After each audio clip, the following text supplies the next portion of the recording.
రైట్గా ACB కోర్టులో liquor scam case నిందితులు Kesireddy, Dhanunjaya Reddy, Krishnamohan Reddy, గోవిందప్పల custody పిటిషన్లపై విచారణ ముగిసింది.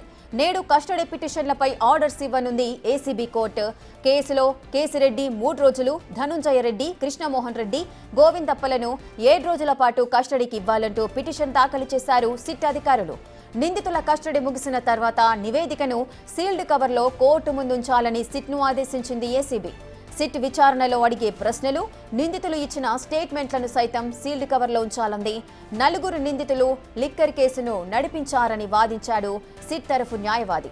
4 మరోసారి కస్టడీలోకి తీసుకుంటే అన్ని విషయాలు వెలుగులోకి వస్తాయంటూ కోర్టుకు తెలిపారు సిట్ తరఫు న్యాయవాది.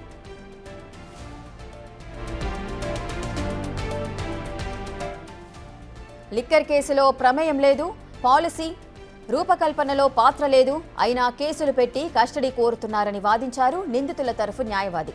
కస్టడీ పేరుతో ఇబ్బందులు పెడుతున్నారని తెలిపారు. కేసిరెడ్డిని ఒకసారి కస్టడీకి తీసుకుని విచారణ చేసిన తర్వాత మళ్లీ కస్టడీకి కోరుతున్నారన్నారు. ఆధారాలు లేకుండా అరెస్టులు చేస్తున్నారని కోర్టుకు తెలియజేశారు.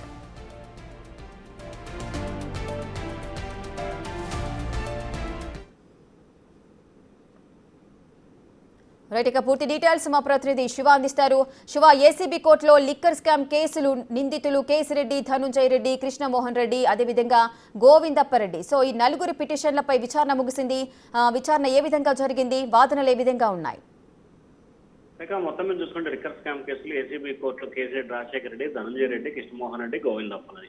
దీంట్లో కేసిరెడ్డి రాజశేఖర రెడ్డిని ఇప్పటికే 7 రోజుల పాటు విచారించారు. మరొక 3 రోజుల పాటు కస్టడీకి ఇవ్వాలని చెప్పి పిటిషన్ దాఖలు చేశారు. అలాగే జగన్ ఓఎస్డీ కృష్ణమోహన్ రెడ్డి, మాజీ ఐఏఎస్ అధికారి ధనుంజయ రెడ్డి, అలాగే భారతీయ సిమెంట్స్ డైరెక్టర్ గోవిందప్ప బాలాజీలను 7 రోజుల పాటు కస్టడీకి ఇవ్వాలని చెప్పి 4 రోజుల క్రితం పిటిషన్ దాఖలు చేశారు. పిటిషన్ పై ఈ రోజు ఇరు వర్గాల వాదనలు బాధితాలు కూడా కొనసాగాయి. నిందితులు కస్టడీ ముగిసిన తర్వాత నివేదికను సీల్డ్ కవర్ లో తమ ముందు ఉంచాలని చెప్పి ఏసీబీ కోర్టు సిట్ అధికారులకు ఆదేశాలు జారీ చేశారు. అలాగే లిక్కర్ కేసులో సిట్ విచారణలో అడిగే ప్రశ్నలు, నిందితులు ఇచ్చిన స్టేట్మెంట్లు సైతం కూడా సీల్డ్ కవర్ లో తమకు ఇవ్వాలని చెప్పి ఏసీబీ కోర్టు అభిప్రాయం పడింది. రాజకేశ్ రెడ్డితో పాటు ధనుంజయ రెడ్డి, కృష్ణమోహన్ రెడ్డి, గోవిందప్ప బాలాజీల సంబంధాలపై ప్రశ్నించాలని చెప్పి ఏసీబీ కోర్టుకు ప్రభుత్వ న్యాయవాది తెలిపిన పరిస్థితి ఖచ్చితంగా విచారించవచ్చు అని చెప్పి న్యాయస్థానం అభిప్రాయం వ్యక్తం చేసింది. ఇక దాదాపుగా చూసుకుంటే లిక్కర్ కేసులో కేసిరెడ్డి ద్వారా ధనుంజయ రెడ్డి, కృష్ణమోహన్ రెడ్డి, బాలాజీ, గోవిందప్ప నడిపించారు. 3తో పాటు మరొకసారి కేసిరెడ్డిని కూడా కస్టడీకి ఇవ్వాలని చెప్పి సిట్ తరపు న్యాయవాది కోరిన పరిస్థితి కనిపిస్తా ఉంది. అలాగే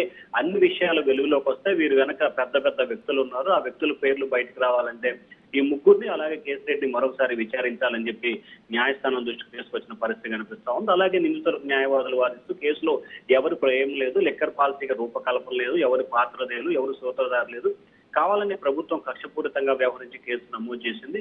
మరొక వైపు కస్టడీకి కావాలని చెప్పి ఇబ్బందులు చేస్తున్నారు. ఆల్రెడీ కేసిరెడ్డి రాజశేఖర రెడ్డిని ఒకసారి 7 రోజుల పాటు కస్టడీ తీసుకుని విచారించారు. మళ్ళీ కస్టడీ ఏమిటని చెప్పి నిందితు తరపు న్యాయవాది ప్రశ్నించిన పరిస్థితి కనిపిస్తా ఉంది. లిక్కర్ స్కామ్ లో ఎటువంటి ఆధారాలు లేకుండానే కేసు నమోదు చేసి దర్యాప్తు చేస్తున్నారు. రాజకీయ దురుద్దేశం, రాజకీయ కక్షపూరితంగా కొనసాగుతుందని చెప్పి న్యాయవాది అయితే వాదించిన పరిస్థితి కనిపిస్తా ఉంది. ఇరు వర్గాల వాదనల న్యాయస్థానం కూడా తీర్పును రిజర్వ్ చేసింది. ఈ రోజు సాయంకాలం తమ తీర్పును వెలువరించే అవకాశం కనిపిస్తా ఉంది. రేఖ, శివ, అయితే సిట్ విచారణలో అడిగే ప్రశ్నలు, నిందితులు ఇచ్చిన స్టేట్మెంట్లు ఇవన్నీ కూడా సీల్డ్ కవర్ లో ఉంచాలంటున్నారు. ఇంత గోప్యతగా ఉంచడానికి ప్రధాన కారణాలు ఏవైనా ఉన్నాయా?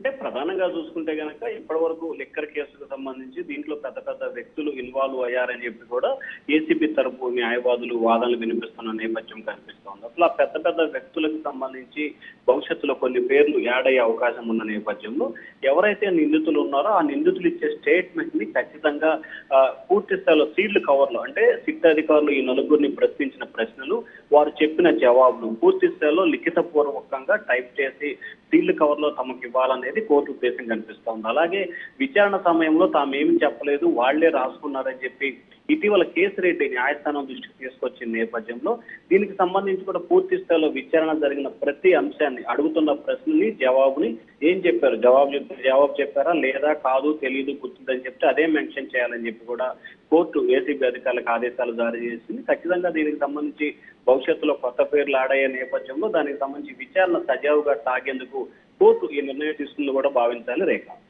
Right, thank you Shiva, thanks for the details.